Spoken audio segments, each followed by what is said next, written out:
अल्लाह को याद रख, अल्लाह तेरे सामने। ऐ मेरे बच्चे, सारी दुनिया मिलकर के अगर तुझे कोई फायदा पहुंचाना चाहे, तेरा कोई फायदा नहीं पहुंचा सकती सिवाय उसके जो तेरे मुकद्दर में लिखा है। जाहिर है कि हम इतने बुज़दिल और कमजोर भी नहीं है कि हमारी जानो माल और हमारी इज्जत व आबरू पर हमला हो और हम खामोश बैठे रहे। ये तो नहीं हो सकता। अल्लाह के प्यारे नबी सल्लल्लाहु अलैहि वसल्लम ने अगर कोई इंसान अपने सेल्फ डिफेंस में, अपनी आत्मरक्षा में अगर कोई लड़ते हुए मर जाए, अल्लाह के नबी ने उसे शहीद का दर्जा दिया।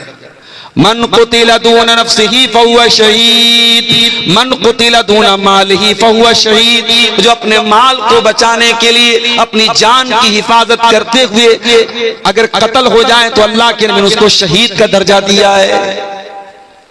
तो इस्लाम आपको बुज़दिली नहीं सिखाता है, माफ कीजिएगा। दुनिया दारुल असबाब है। आप यहां चुपचाप हाथ पैर के तोड़ के बैठ के दूसरों के भरोसे रहेंगे तो ये दुनिया, याद रखिए, ये दुनिया का उसूल है, ये दुनिया दूसरों को कुचल करके आगे बढ़ना जानती है।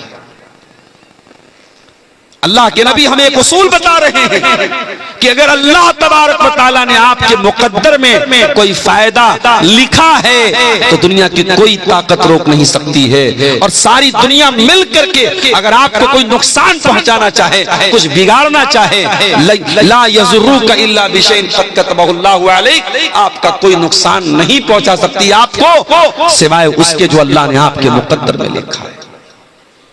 आप अपनी मजबूती कर लीजिए, अपने हालात को ठीक कर लीजिए, अपनी तमाम चीजों को दुरुस्त कर लीजिए। उसके बाद भी अगर कोई इस मुल्क के नागरिकों को इस मुल्क से निकालने की बात करेगा तो फिर उसके बाद हम देखेंगे कि हमें कौन सा कदम उठाना है।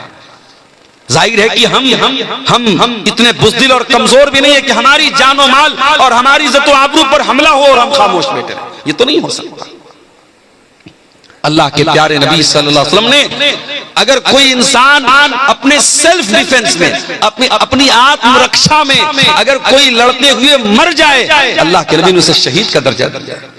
मन कुतिला दून नफ्सिही फहुवा शहीद, मन कुतिला दून मालिही फहुवा शहीद। जो अपने माल को बचाने के लिए अपनी जान की हिफाजत करते हुए अगर कत्ल हो जाए तो अल्लाह के नबी ने उसको शहीद का दर्जा दिया है। तो इस्लाम आपको बुज़दिली नहीं सिखाता है, माफ कीजिएगा। और ये जो कलमा हम पढ़ते हैं, कलमा तौहीद ला इलाहा इल्लल्लाह, ये कलमा भी हमें बहादुर बनाता है।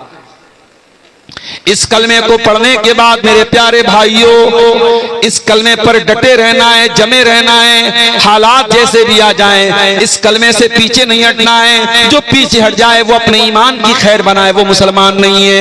इन्नल्लज़ीना क़ालू रब्बुनल्लाह सुम्मा इस्तक़ामू ततनज़्ज़लु अलैहिमुल मलाइकतु अल्ला तख़ाफू वला तहज़नू व अबशिरू बिल जन्नतिल्लती कुंतुम तुअदून।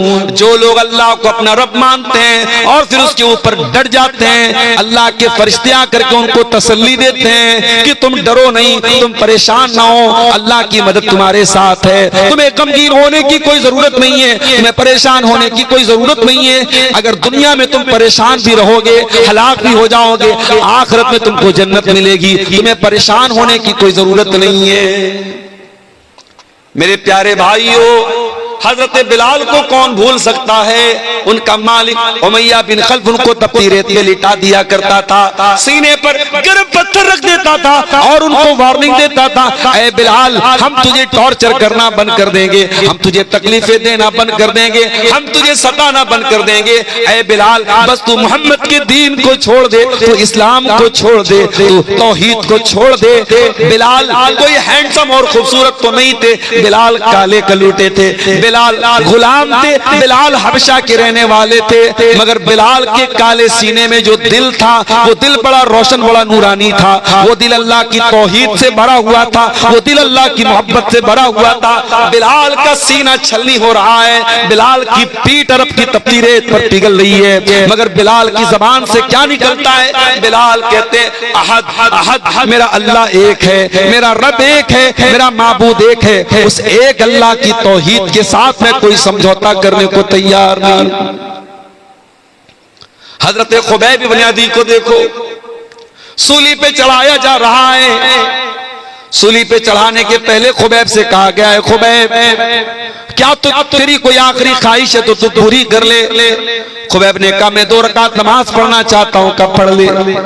खुबैब ने वजू बनाया, 2 रकात नमाज पढ़ी और बहुत हल्की नमाज पढ़ी और सलाम फेरने के बाद कहा, ऐ मक्का के काफिरों, अगर मुझे इस बात का डर न होता कि कहीं तुम ये न समझो कि मैं मौत के डर से नमाज को लंबा कर रहा हूँ, मैं थोड़ी और लंबी नमाज पढ़ता।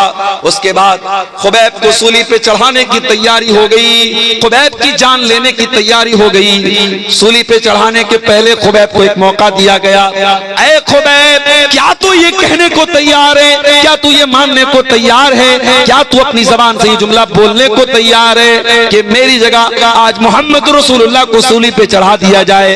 ऐ खुबैब अगर तू इतना बोल दे हम तुझे छोड़ देंगे, हम तुझे माफ कर देंगे, हम तुझे जीवन दान दे देंगे।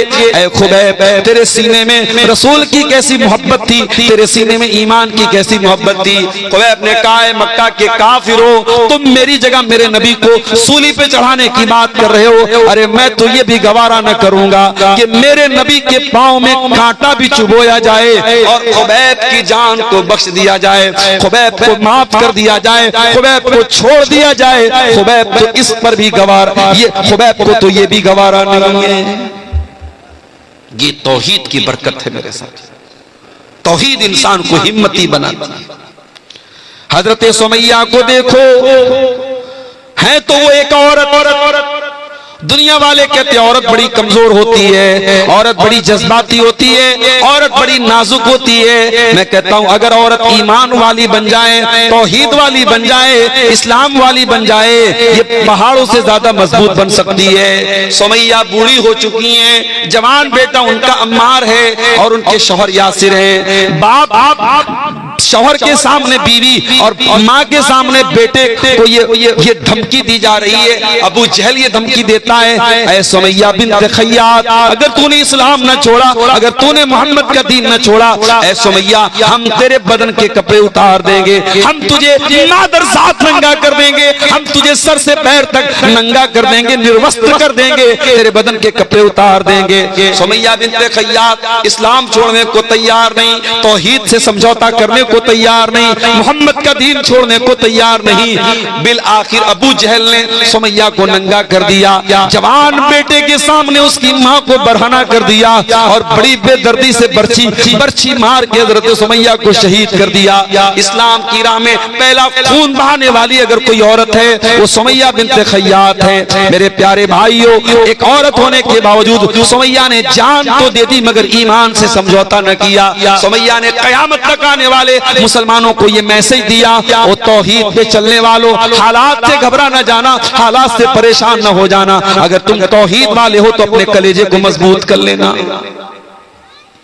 तौहीद आपको मजबूत बनाती है मेरे भाई। तौहीद का मानने वाला एक अल्लाह को मानता है, ऐसा नहीं है नवंबर में उसका माबूद कोई और है, दिसंबर में कोई और है, जनवरी में कोई और है, फरवरी में कोई और है, गर्मी का देवता कोई और है, जाड़े का देवता कोई और है, दौलत कोई और दे रहा है, ताकत कोई और दे रहा है, ऐसा नहीं। उसे दौलत अगर मांगनी हो अल्लाह से मांगेगा, उसे शिफा मांगनी हो अल्लाह से मांगेगा। हजरत यूसुफ अलैहिस्सलाम को देखो, यूसुफ कहां पहुंच गए, जेल में पहुंच गए, जबकि हजरत यूसुफ नबी थे, बाप भी नबी थे, वो भी नबी थे, बहुत खूबसूरत थे हजरत यूसुफ अलैहिस्सलाम। लेकिन हालात देखो मेरे भाइयों, बेकसूर होने के बावजूद, बेगुनाह होने के बावजूद यूसुफ अलैहिस्सलाम जेल की काल कोठरी में पहुंच गए। और ये मत समझना कि जेल में जब वो पहुंच गए तो उसको मुसीबत समझ रहे थे, वो खुद अल्लाह से दुआ मांग रहे थे, अल्लाह मुझको जेल में पहुंचा दे। क्यों दुआ मांग रहे थे, आओ उनकी दुआ पढ़ के सुना देता हूं। कितनी प्यारी दुआ करते हजरत यूसुफ अलैहिस्सलाम, कहते रब्बी सिजनु अहब्बु इलैया मिम्मा यदऊननी इलैहि, ऐ अल्लाह ये औरतें, ये मिस्र की औरतें मुझसे गलत काम करवाना चाहती हैं। ऐ अल्लाह ये अजीज मिस्र की बीवी मुझसे ज़िना करवाना चाहती है। ऐ अल्लाह ये मुझसे गलत काम करवाना चाहते हैं। ऐ अल्लाह रब्बिस सिजनु अहब्बु इलैया मिम्मा यदऊननी इलैहि। ऐ अल्लाह ये औरतें मुझसे जो काम करवाना चाहती हैं उससे बेहतर तो ये है ऐ अल्लाह मुझे तू जेल की काल कोठरी में डाल दे। व इल्ला तसरिफ अन्नी कैदहुन्ना अस्बु इलैहिन्ना व अकुम मिनल जाहिलीन। और ऐ अल्लाह अगर तूने इनकी चाल को नाकाम नहीं किया, अगर तूने इन औरतों की चाल को नहीं फेरा, ऐ अल्लाह मैं झुक जाऊंगा इनकी तरफ, मैं माइल हो जाऊंगा इनकी तरफ और मैं भी जाहिलों में से हो जाऊंगा। क्योंकि औरत की चाल से बचना बड़ा मुश्किल काम है, औरत के फरेब से बचना बहुत मुश्किल काम है। अगर यूसुफ अलैहिस्सलाम जैसे पैगंबर को इस बात का डर है कि औरत के फंदे में वो न फंस जाएं, तो आज के कमजोर ईमान वाले नौजवानों आप अपने दामन को भी बहुत बचा के रखिए। जमाना बहुत नाजुक है, औरत का फितना बड़ी तेजी से समाज में फैल रहा है। मैं माफ कीजिए अगर हमारी माएं बहनें सुन रही हैं, मैं जब औरत का लफ्ज बोल रहा हूं तो कोई ये ना समझे कि मैं तमाम औरतों को जिम्मेदार करार दे रहा हूं इन हालात का, नहीं। लेकिन ये अल्लाह के नबी की हदीस भी है कि दुनिया का सबसे बड़ा फितना इस उम्मत के मर्दों के लिए सबसे बड़ा फितना औरत का फितना है। और ये औरत कब फितना बनती है? जब इस्लाम से दूर होती है, जब दीन से दूर होती है, जब बेहया होती है, जब बच्चलन होती है, जब ये खूबसूरत कपड़े पहनकर मेकअप करके सज के संवर के अपने हुस्न की नुमाइश करती है, तभी औरत फितना बनती है। और यही औरत अगर इस्लाम के दायरे में रहे तो दुनिया की सबसे बड़ी नेमत बन जाती है। अल्लाह के नबी ने फरमाया दुनिया का सबसे बड़ा खजाना तीन चीजें हैं, तीन चीजों को खजाना बना लो, तीन चीजों को स्टोर कर लो, तीन चीजों को अपने घर में बचा के रख लो। कल्बन शाकिरा व लिसानन ज़ाकिरा व ज़ौजतन मुमिनतन तुईनुहु अला अम्रिल आखिरा। अपने सीने में ऐसा दिल पैदा कर लो जो अल्लाह का शुक्र अदा करने वाला हो, अपने मुंह में ऐसी जबान पैदा कर लो जो अल्लाह का जिक्र करने वाली हो, और ऐसी औरत अपने घर में लेके आ जाओ जो दीनदार हो और दीन में तुम्हारी मदद करे, दीन के कामों में तुम्हारी मदद करे। मेरे प्यारे साथियों, हजरत यूसुफ अलैहिस्सलाम उस औरत के फितने से बचने की दुआ करते और कहते हैं अल्लाह मुझे तू जेल में पहुंचा। अल्लाह ने यूसुफ अलैहिस्सलाम की दुआ कबूल कर ली। यूसुफ बेगुनाह थे फिर भी जेल में पहुंच गए, और जेल में पहुंचने के बाद यूसुफ अलैहिस्सलाम आराम से नहीं बैठ गए। हम और आप होते तो जेल में पहुंच करके आंसू बहाते, हम कहां चले आए। न तो घर के जैसा बिस्तर है, न तो घर के जैसा खाना है, न माँ है पास में, न बाप है पास में। और यूसुफ नबी के बेटे हैं, पैगंबर के बेटे हैं, बड़े बाप के बेटे हैं, बड़े नाज़ो नेमत से उनको पाला गया था, और आज कहां पहुंच गए? कैद खाने में पहुंच गए। कोई अपराध भी नहीं किया, कोई कसूर भी नहीं है, लेकिन यूसुफ अलैहिस्सलाम जेल की काल कोठरी में पहुंचने के बाद भी अपने मिशन को नहीं भूलते। वो जेल के अंदर जो कैद खाने के अंदर जो साथी होते हैं उनको तौहीद की दावत देने लगते हैं, उनको इस्लाम के बारे में बताने लगते हैं।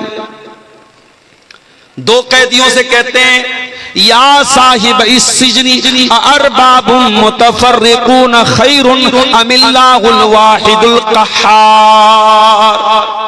ऐ मेरे कैद खाने के साथियों, ये बताओ कि एक अल्लाह ज्यादा बेहतर है या कई खुदाओं को मानना ज्यादा बेहतर है? मा ताबुदून मिन दूनिही इल्ला अस्माअन सम्मैतुमूहा अंतुम व आबाउकुम मा अंज़लल्लाहु बिहा मिन सुल्तान। ऐ लोगो, तुम अल्लाह को छोड़ के जिनको पुकारते हो वो तो सिर्फ नाम है जो तुमने रख लिए, तुम्हारे बाप दादा ने रख लिए, उनकी अल्लाह ने कोई दलील नहीं उतारी है।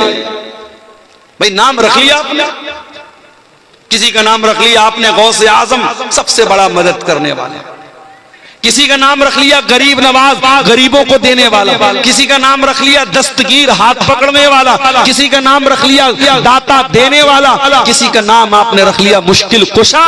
आपने नाम रख लिए हैं, अल्लाह को छोड़ करके इनकी कोई हकीकत नहीं है, अल्लाह के सिवा कोई देने वाला नहीं है। मेरे प्यारे तो तौहीद आपके ज़हन को सुकून देती है मेरे प्यारे साथी। तौहीद पर चलने वाला एक रास्ते पर चलता है। प्राणपुर से कटिहार जाने वाला रास्ता अगर हमको पकड़ना है और हम पीछे मनिहारी का रास्ता पकड़ लें, कहीं और निकल जाएं, हम मंजिल से भटक जाएंगे। अगर आप तौहीद पर चल रहे हैं तो तौहीद आपको सिरात मुस्तकीम के रास्ते पे लेके जाएगी, जन्नत के रास्ते पे लेके जाएगी।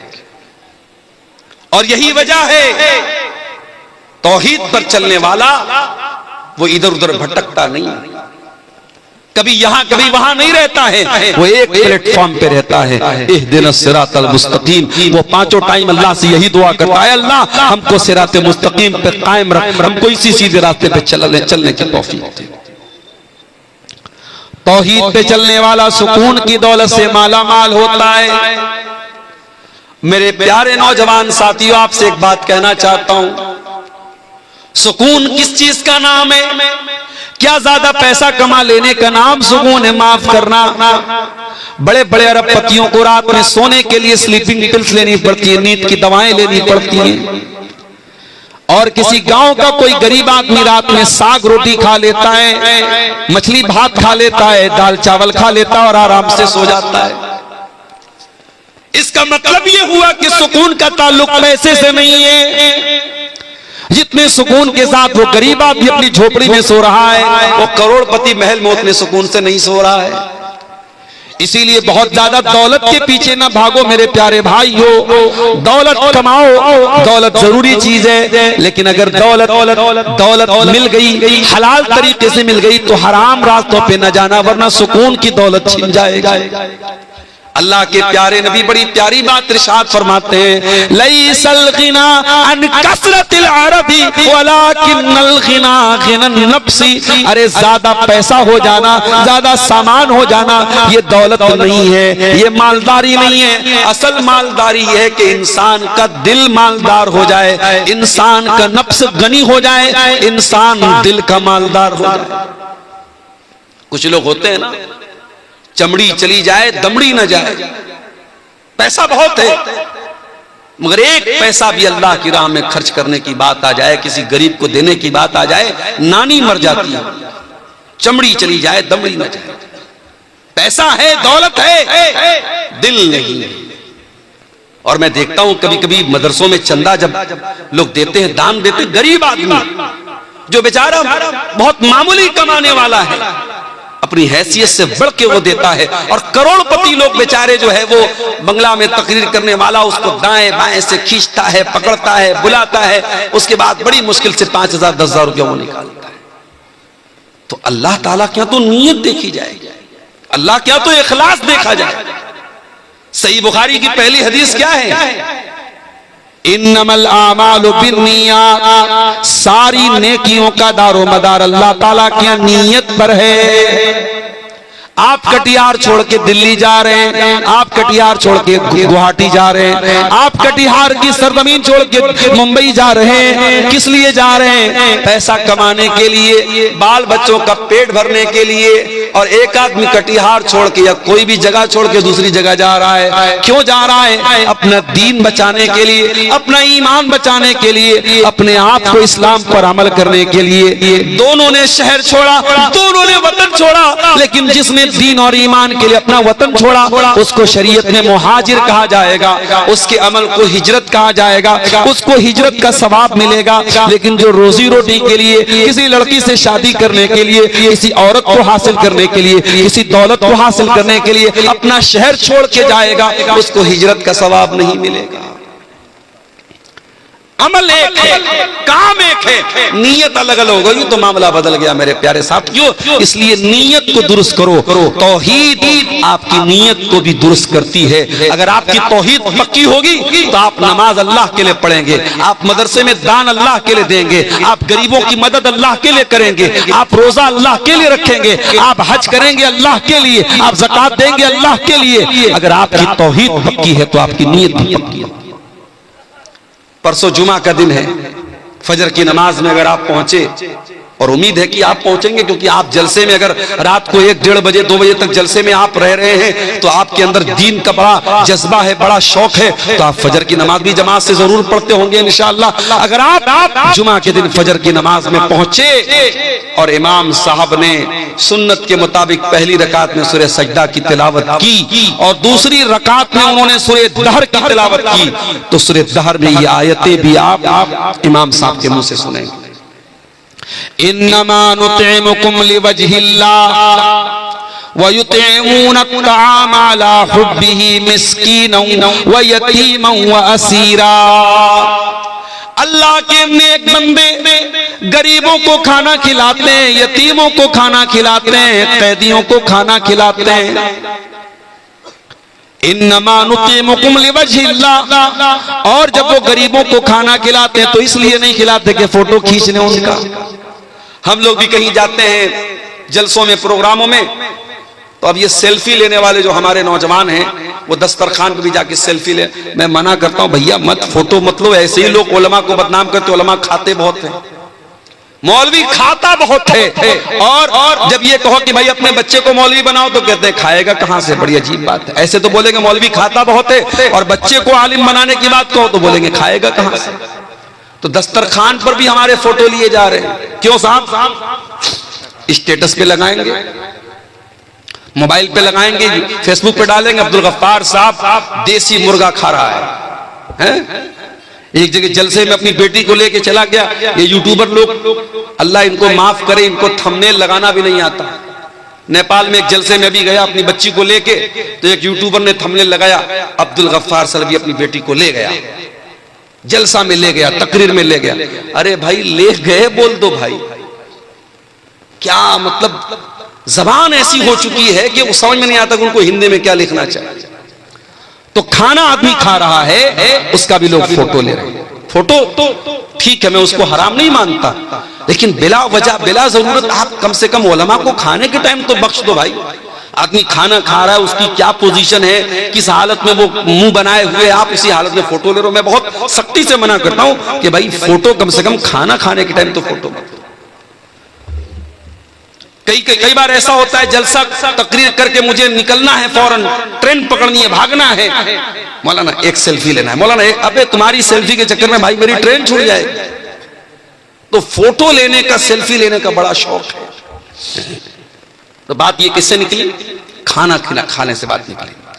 अल्लाह के नेक बंदे खाना खिलाते हैं गरीबों को, लेकिन जब खाना खिलाते हैं तो थैंक यू सुनने के लिए नहीं, जज़ाकल्लाह खैर सुनने के लिए नहीं, शुक्रिया सुनने के लिए नहीं।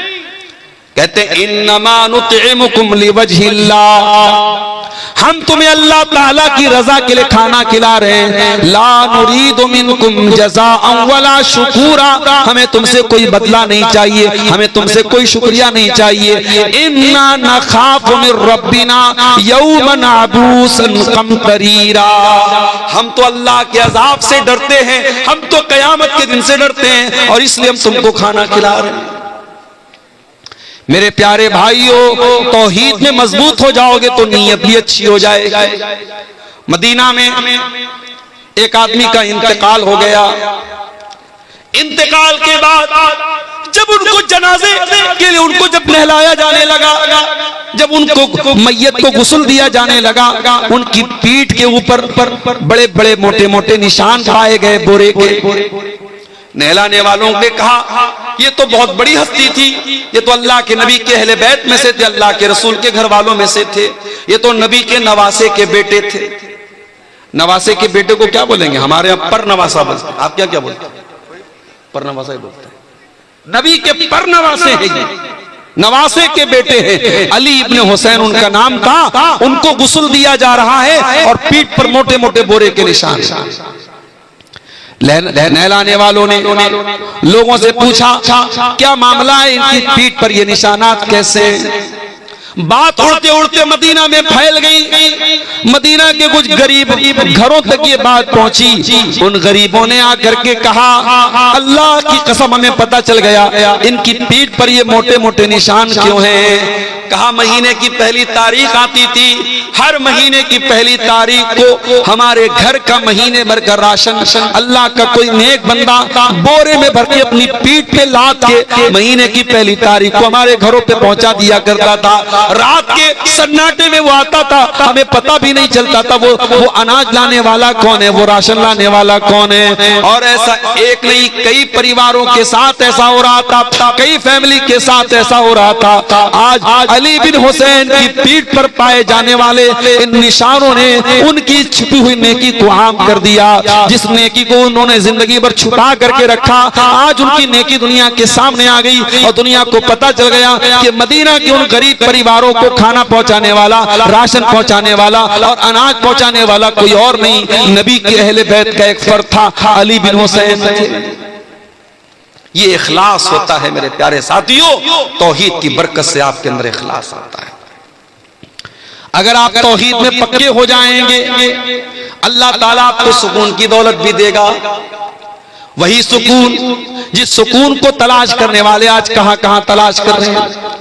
ये शराबी शराब क्यों पी रहा है, ये जिना करने वाला जिना क्यों कर रहा है, ये लड़कियों से चैटिंग क्यों कर रहा है, ये पाउडर के जरिए ड्रग्स क्यों ले रहा है। इन तमाम लोगों से पूछ तो कहते हम तो सुकून के लिए ऐसा कर रहे हैं।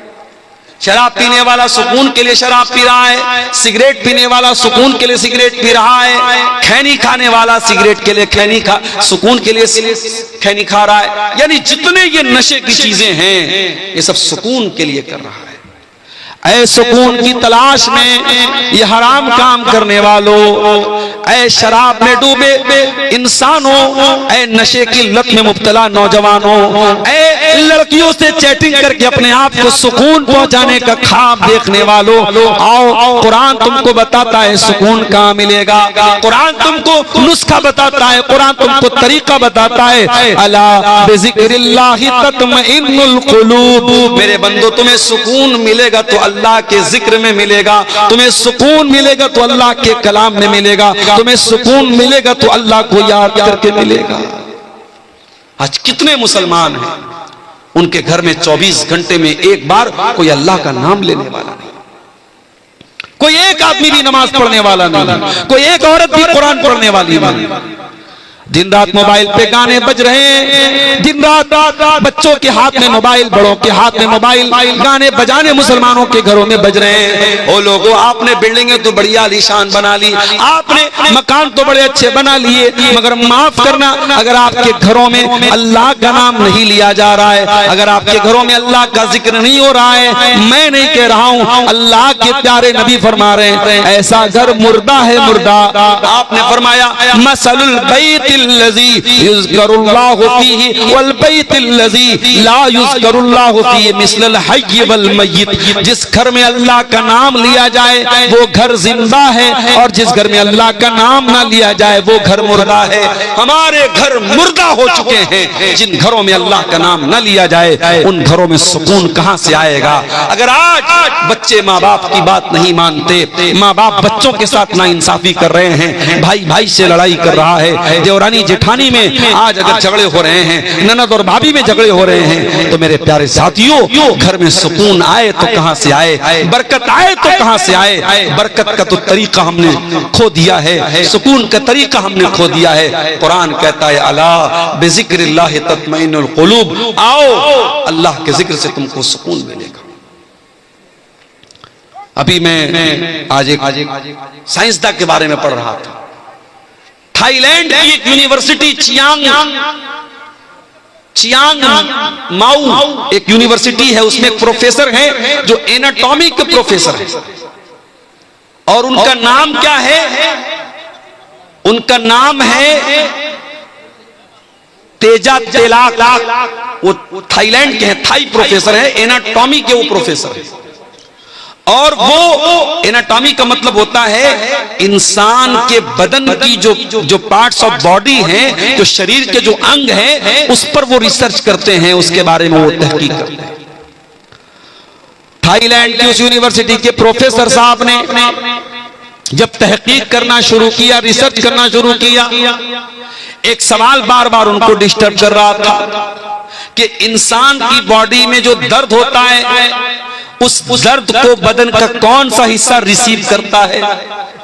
इंसान की बॉडी में वो जो दर्द होता है, जो पेन होता है, उस दर्द को बॉडी कैसे फील करती है, बॉडी कैसे महसूस करती है। सबसे पहले बॉडी का कौन सा ऐसा अंग है जो दर्द को फील करता है। डॉक्टर साहब परेशान थे, प्रोफेसर साहब परेशान थे।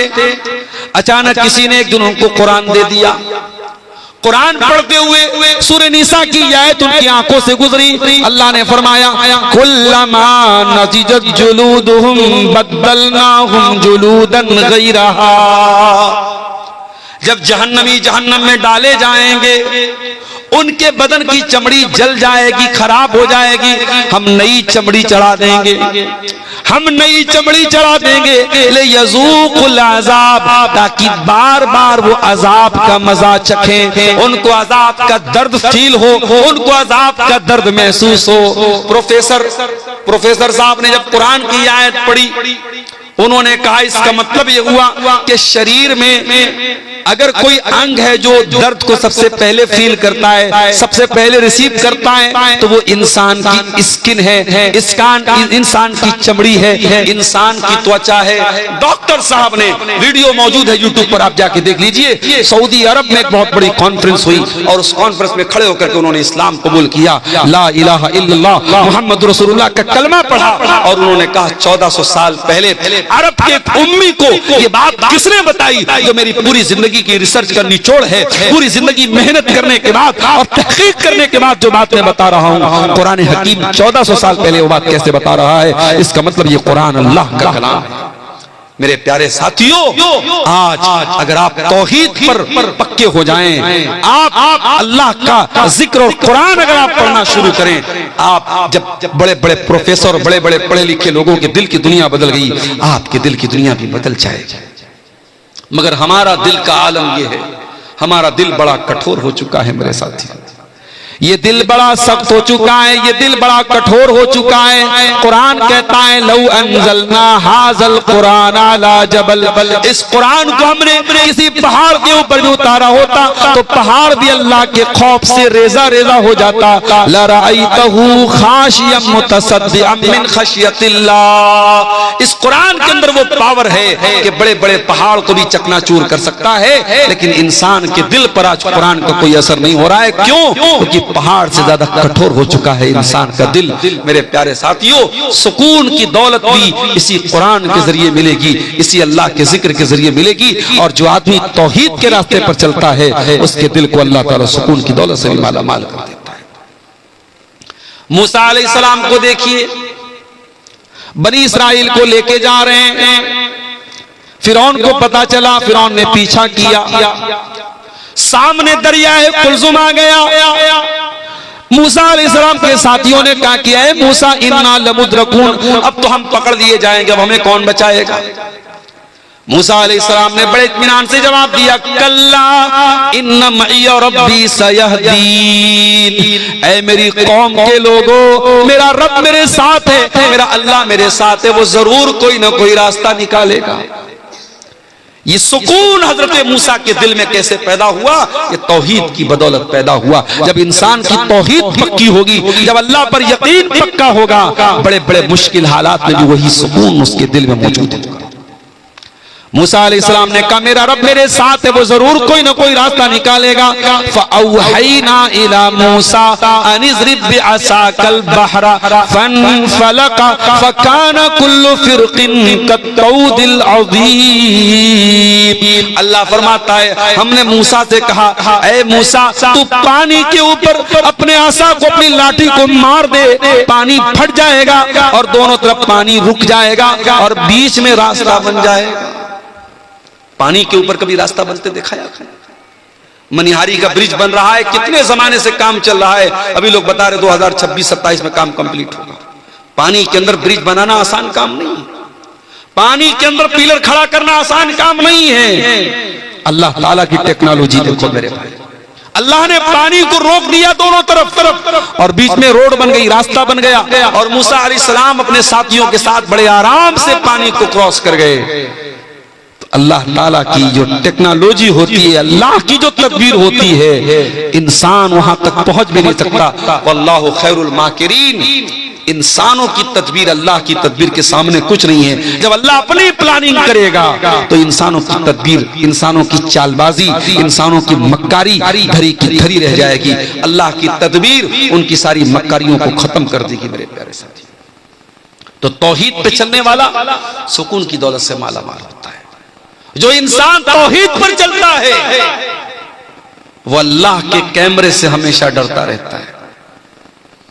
दुनिया का कैमरा, आज आप किसी बड़े मार्केट में चले जाएं, कटिहार के किसी बड़े दुकान में, मॉल में चले जाएं, आप मालदा में चले जाएं, आसपास पूर्णिया चले जाएं, बड़ी बड़ी दुकानों पे कैमरे लगे हैं। क्यों लगे भाई? कैमरे लगे हैं साहब, उनको कहते हैं सीसीटीवी कैमरा। वो सिक्योरिटी के लिए लगे हैं, सुरक्षा के लिए लगे हैं। कैमरा लगा है तो चोरी नहीं होगी, कैमरा लगा है तो कोई गलत काम नहीं होगा। जो इंसान तौहीद पर चलता है उसे अल्लाह ताला के कैमरे का डर सबसे ज्यादा होता है, क्योंकि इंसान का बनाया हुआ कैमरा तो फेल भी हो सकता है। इंसान के बने हुए कैमरे में जो चीजें रिकॉर्ड हो रही हैं उनका टाइम होता है, 1 महीना तक रिकॉर्ड होंगी, 6 महीने तक रिकॉर्ड होंगी, 1 साल तक रिकॉर्ड होंगी, उसके बाद वो फाइल डिलीट हो जाएगी, खत्म हो जाएगी। लेकिन अल्लाह ताला का जो कैमरा चल रहा है, फरमाया व इन्ना अलैकुम लहाफिज़ीन किरामन कातिबीन यालमून मा तफअलून। मेरे बंदो, हमने तुम्हारे अमाल को रिकॉर्ड करने के लिए फरिश्तों को लगा दिया है, वो तुम्हारी एक एक एक्टिविटी को रिकॉर्ड कर रहे हैं और जो कुछ तुम कर रहे हो मेरे फरिश्ते रिकॉर्ड कर रहे हैं। और फरिश्तों की जो ये रिकॉर्डिंग हो रही है ये डिलीट होने वाली नहीं है, ये बंद होने वाली नहीं है मेरे प्यारे साथी। जो इंसान तौहीद पे चलता है उसे अल्लाह की पकड़ का डर होता है कि अल्लाह ताला से बच के कहां जाएंगे। यही वजह है हजरत लुकमान अपने बच्चे से कहते हैं, या बुनैया इन्नहा इन तकुम मिस्काला हब्बतिन मिन खरदल। ऐ मेरे बच्चे, अगर एक राई के दाने के बराबर भी कोई चीज होगी, फतकुन फी सखरा, और किसी चट्टान के अंदर वो चीज छुपी हुई होगी, औ फी समा, आसमानों में कहीं होगी, औ फिल अर्ज़ी, या जमीन पे कहीं होगी, अल्लाह ताला राई के दाने के बराबर चीज को भी सामने ले आए। अल्लाह के नबी के पास एक सहाबी आए, कहा अल्लाह के रसूल, मेरे कुछ गुलाम हैं, मेरे साथ बदतमीजी करते हैं, मैं कभी कभी मार देता हूं, बुरा भला कह देता हूं। अरे अल्लाह के रसूल, क्या मेरी पकड़ होगी अल्लाह के यहां? अपने गुलामों को अगर मार दिया, पीट दिया, बुरा भला कह दिया, क्या मेरी पकड़ होगी अल्लाह के यहां? अल्लाह के नबी ने कुरान की आयत पढ़ी, वनज़उल मवाज़ीनल क़िस्त लियौमिल क़ियामह, हम कयामत के दिन इंसाफ का तराजू रखेंगे, फला तुज़लमु नफ्सुन शैया, और कयामत के दिन अल्लाह के तराजू पर किसी के साथ कोई अन्याय नहीं होगा।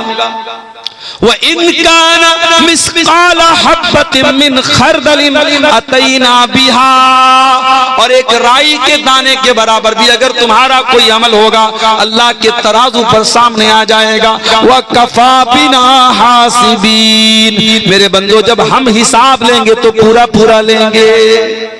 अल्लाह के नबी ने कुरान की आयत पढ़ी और कहा कि ऐ मेरे सहाबी, आप अपने गुलामों को जो मारते हैं, पीटते हैं, जो बुरा भला कहते हैं, उसको कैलकुलेट किया जाएगा, उसको नापा जाएगा, उसको तौला जाएगा। अगर आपके गुलामों की जो बदतमीजी है, आपके गुलामों की जो नाफरमानी है, अगर वो ज्यादा निकली और आपकी सजा कम निकली तो आपको उनकी नेकी मिल जाएगी, आपके गुनाह कुछ कम हो जाएंगे। लेकिन अगर आपने अपने गुलामों को जो सजा दी है, जो मारा है, जो पीटा है, अगर आपकी सजा ज्यादा है और आपके गुलामों की गलती कम है तो फिर उनके गुनाह आपके ऊपर लादे जाएंगे और आपको अपनी नेकियों से हाथ धोना पड़ेगा।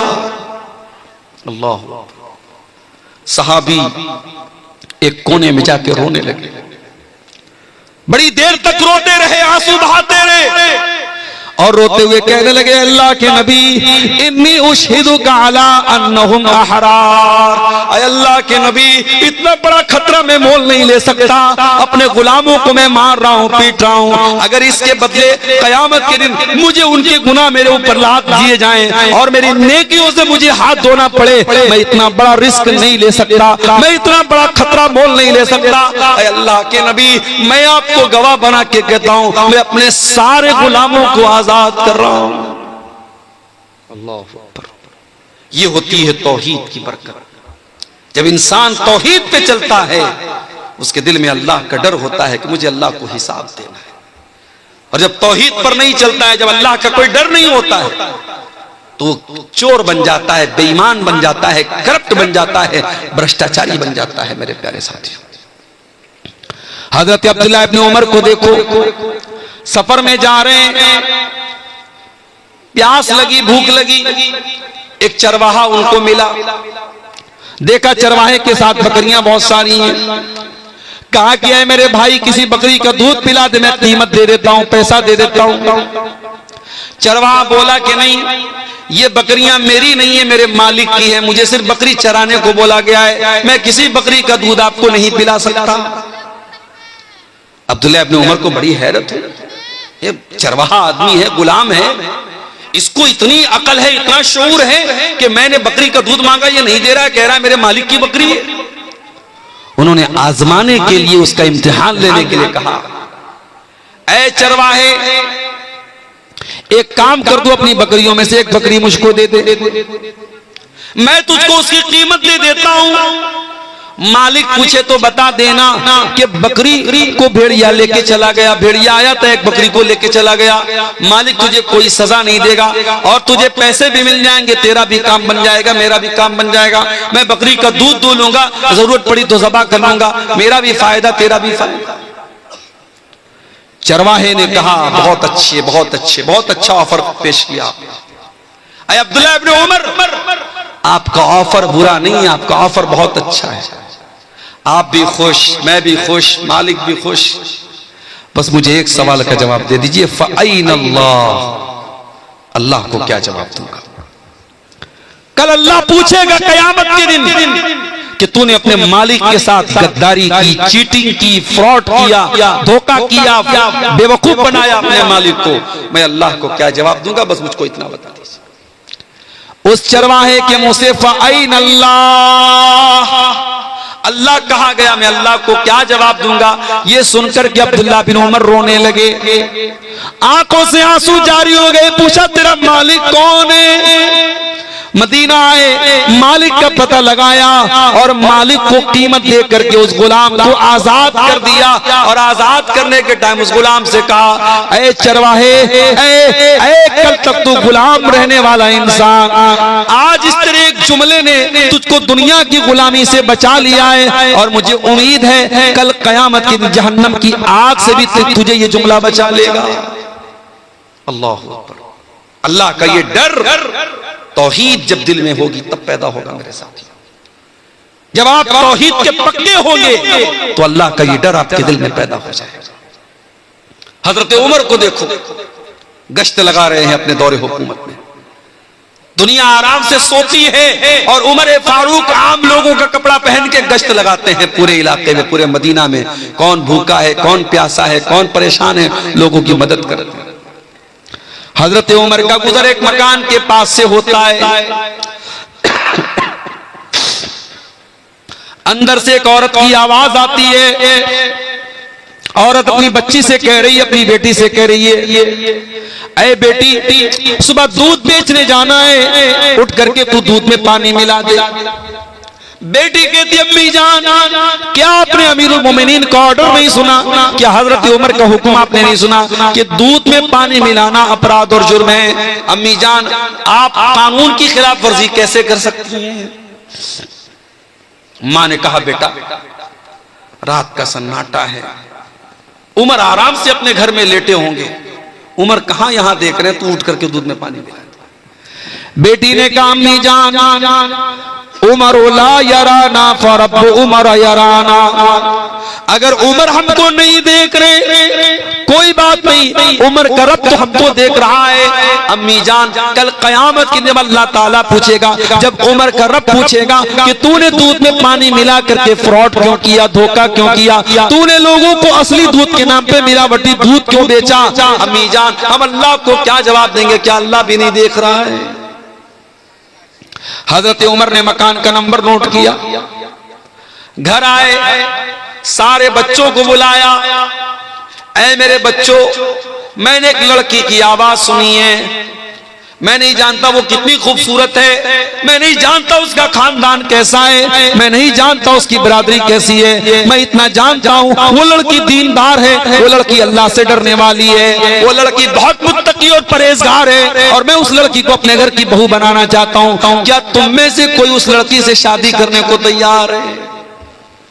हजरत उमर के एक बेटे, उनका नाम आसिम था, उन्होंने कहा कि अब्बा जान, मैं शादी करने को तैयार हूं। अल्लाह, यहां तो जब तक पूरा जोग्राफिया न तय कर लिया जाए, लड़की कितनी पढ़ी लिखी है, लड़की कितनी खूबसूरत है, लड़की कितनी स्मार्ट है, उसकी इंस्टाग्राम पर कितनी आईडी है, व्हाट्सएप पर कितने नंबर हैं, कौन सा मोबाइल वो चलाती, जब तक सारा जोग्राफिया न पता कर लिया तब तक रिश्ता कहां तय होता है।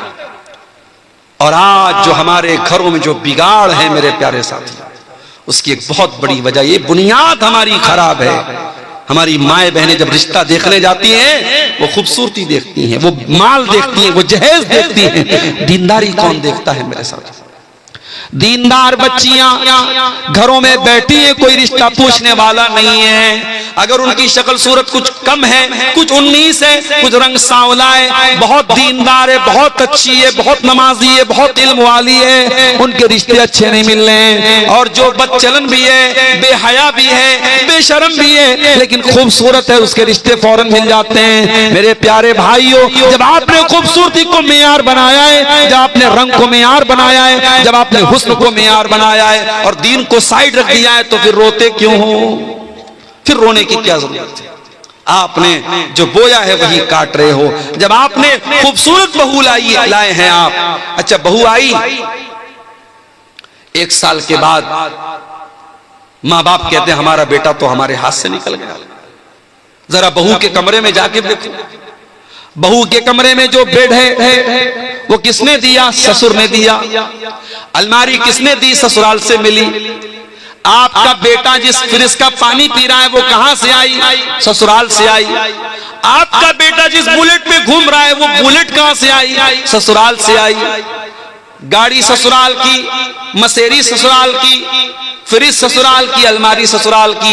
जब तमाम आपके बेटे के कमरे में जो चीजें भरी है वो ससुराल की मिली हुई है, तो आज आप ये शिकायत क्यों कर रहे हैं कि हमारा बेटा हमारी बात कम मानता है, अपने सास ससुर की बात ज्यादा मानता है? अरे भाई, तो सही तो कर रहा है। आपका बेटा नमक हलाल कर रहा है, नमक हराम नहीं है। वो जिसका नमक खा रहा है उसका गुण गा रहा है। जहां से उसने सामान हासिल किया है और पूरे कमरे में जहां का सामान भरा है, उन्हीं की वो तारीफ कर रहा है और उन्हीं के कसीदे पढ़ रहा है। मेरे प्यारे साथियों, शादी ब्याह पे भी आज हमने ऐसी रस्मों रिवाज की ऐसी चादर चढ़ा दी है। आज मैं बार बार तकरीरों में ये बात कहता हूं, आज हमने निकाह को मुश्किल बना दिया है।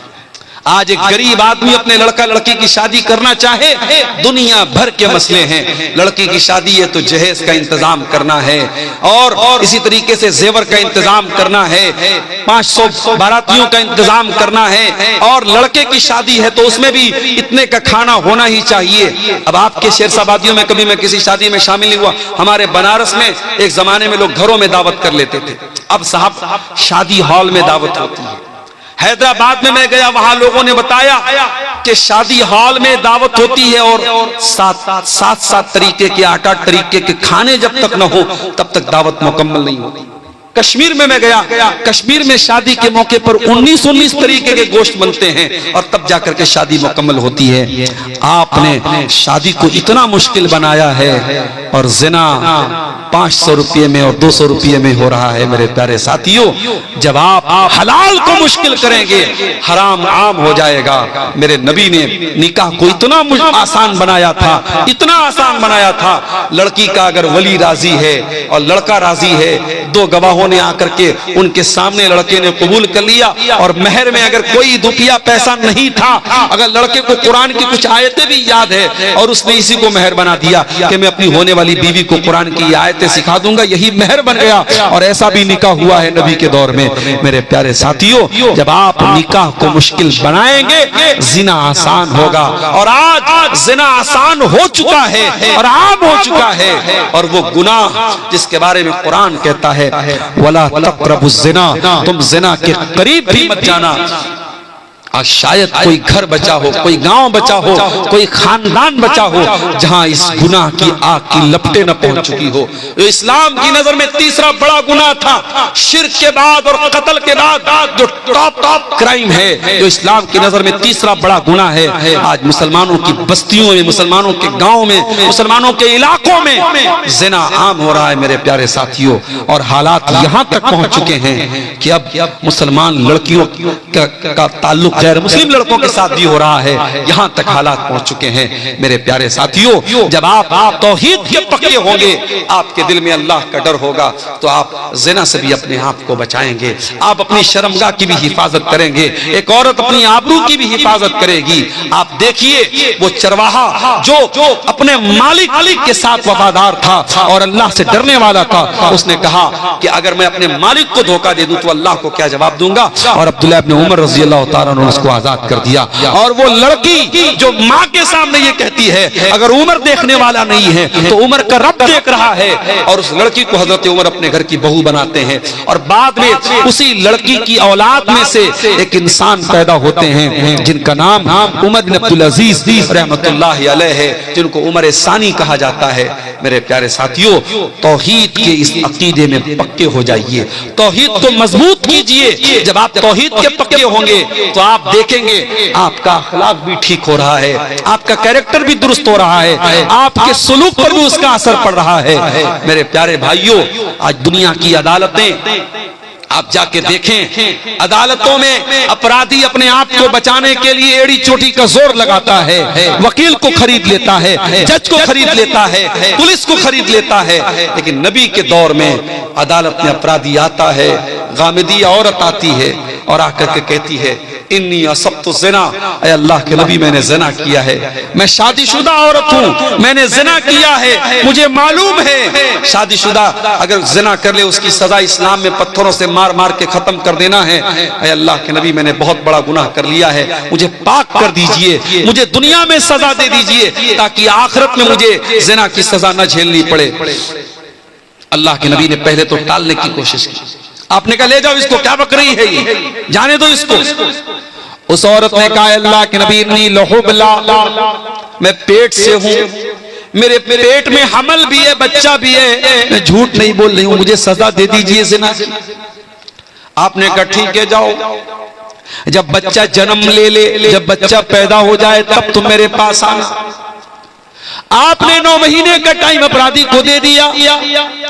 अपराधी भाग सकता है, बच सकता है। अल्लाह के नबी भी शायद भूल चुके होंगे, सहाबा भी शायद भूल चुके होंगे। 9 महीने के बाद बच्चा पैदा होता है, औरत उस बच्चे को गोद में लेकर के आती है। अल्लाह के नबी शायद आप भूल गए, मैं गामिदी हूं, मैं वही औरत हूं जो 9 महीने पहले आपके पास आई थी। अल्लाह के नबी मुझको ज़िना की सजा दे दीजिए, मुझको पाक कर दीजिए। आपने फरमाया नहीं, अभी बच्चा बहुत छोटा है, माँ का दूध पी रहा है, जाओ जब ये बच्चा रोटी खाने लगे तब तुम मेरे पास आना।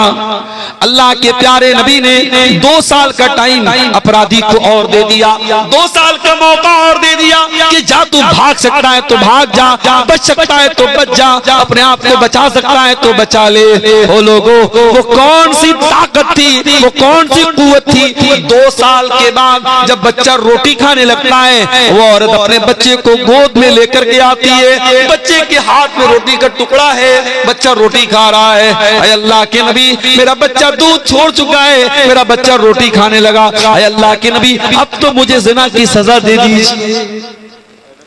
आपने जमीन में गड्ढा खुदवाया, औरत का आधा धड़ जमीन में गाड़ा गया। जो इस्लाम में सजा है शादीशुदा की सजा, ज़िना की, पत्थरों से मारा गया, उस औरत को रज्म किया गया। जब पत्थरों से मारा जाने लगा, उस औरत के खून के कुछ छींटे हजरत खालिद बिन वलीद के कपड़ों पर पड़ गए। हजरत खालिद बिन वलीद की जबान से कुछ नाजेबा कलमात निकल गए, कुछ नामुनासिब कलमात उस औरत के हक में निकल गए। उन्होंने कुछ ऐसी बातें बोल दी कि पता नहीं कैसी औरत का खून मेरे कपड़े पर पड़ गया। अल्लाह के नबी ने बड़े गुस्से में फरमाया, महलन या खालिद, ऐ खालिद खबरदार, ऐ खालिद अपनी जबान को लगाम दो, ऐ खालिद ये कोई मामूली औरत नहीं है। लक़द ताबत तौबतन, इसने अल्लाह की बारगाह में सच्ची तौबा की है। लौ ताबहा साहिब मुक्सिन लगुफिर लहू, अगर कोई डाकू भी ऐसी तौबा करता तो अल्लाह उसको भी माफ कर देता। ये है तौहीद की बरकत। जब आप तौहीद के रास्ते पर आते हैं तो आपका दिल ऐसा हो जाता है कि आप अल्लाह की बारगाह में आकर के अपने गुनाहों का इकरार कर लेते हैं मेरे साथी। इसलिए मेरे प्यारे भाइयों, जो गुनाहों के बोझ से बोझल बना हुआ है, जो गुनाहों की जंजीरों में जकड़ा हुआ है, आओ ये रात का सन्नाटा है, ये रात का सुहाना वक्त है, जाओ वजू करके अपने कमरे में, अपने मस्जिद में, ये जहां भी मुनासिब हो जाकर के अल्लाह के सामने सजदे में सर झुका दो और अल्लाह के सामने अपने गुनाहों का रोना रो लो, अल्लाह के सामने अपनी गलतियों का इकरार कर लो। यकीन जानो जब अल्लाह के सामने तुम सर झुका दोगे मेरे प्यारे साथियों, फिर आपको कहीं और सर झुकाना नहीं पड़ेगा। शायर कहता है, वो एक सजदा जिसे तू गिरा समझता है, 1000 सजदों से देता है आदमी को नजात। आज हमारे देश में इस तौहीद के खिलाफ भी बातें हो रही हैं, इस्लाम के खिलाफ भी बातें हो रही हैं और ऐसा मैसेज दिया जा रहा है, ऐसा नैरेटिव गढ़ा जा रहा है कि इस्लाम का मानने वाला सबसे घृणा करता है, सबसे नफरत करता है। माफ कीजिएगा, तौहीद नफरत नहीं सिखाती है, तौहीद इंसानियत सिखाती है। इस्लाम की नजर में कोई पैदाइशी एतबार से ऊंचा नीचा नहीं। दूसरे मजहब वालों के यहां किसी के बारे में यह अकीदा है कि वो उनके भगवान के सर से पैदा हुआ है, कोई पेट से पैदा हुआ है, कोई पैर से पैदा हुआ है, कोई निचली जाति का है, कोई ऊंची जाति का है। ये उनका अकीदा है, उनकी बिलीफ है, उनकी आस्था है, मैं उस पर कोई कमेंट नहीं करता। मगर इस्लाम क्या कह रहा है? या अय्युहन्नास इन्ना खलकनाकुम मिन ज़करिन व उन्सा व जअलनाकुम शुऊबन व क़बाइला लितारफू इन्न अक्रमकुम इंदल्लाहि अत्क़ाकुम।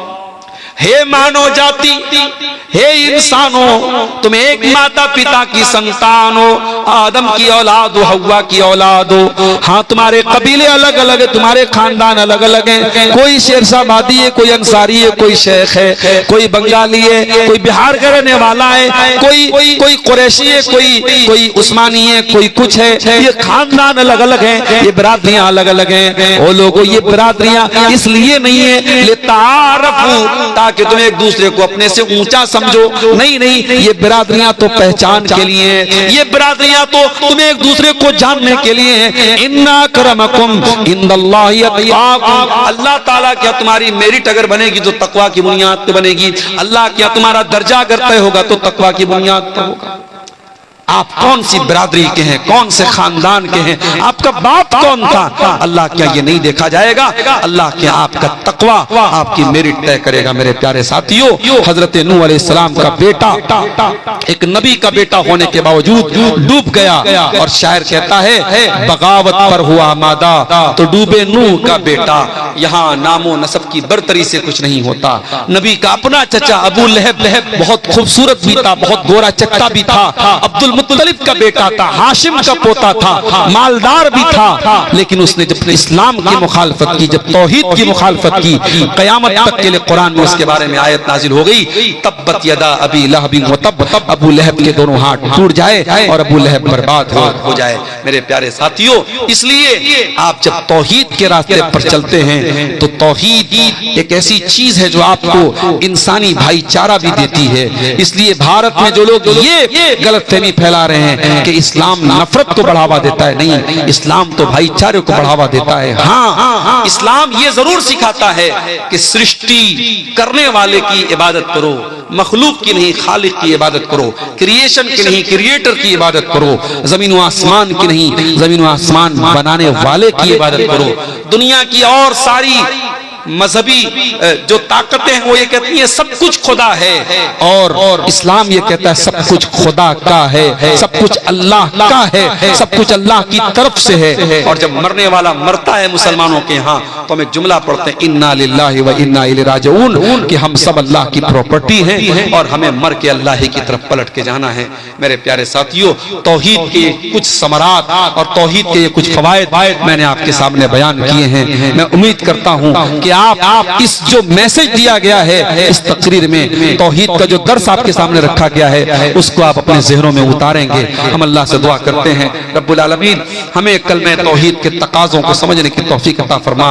रब्बुल आलमीन हमें मरते दम तक तौहीद पे चलने वाला बना दे। इलाल आलमीन हमें शिर्क व बिदअत से हमारी हिफाजत फरमा। ऐ अल्लाह, जिस इदारे के लिए आज का ये प्रोग्राम मुनक़िद हुआ है, इस अच्छा कब्रिस्तान के लिए, अल्लाह ताला इस कब्रिस्तान की तामीर या उसकी जो जमीन के लिए जो ताउन जिन लोगों ने किया है, अल्लाह उस ताउन को कबूल फरमाए। और जिन लोगों ने इसमें हिस्सा नहीं लिया है उनसे भी बड़े अदब से गुजारिश करूं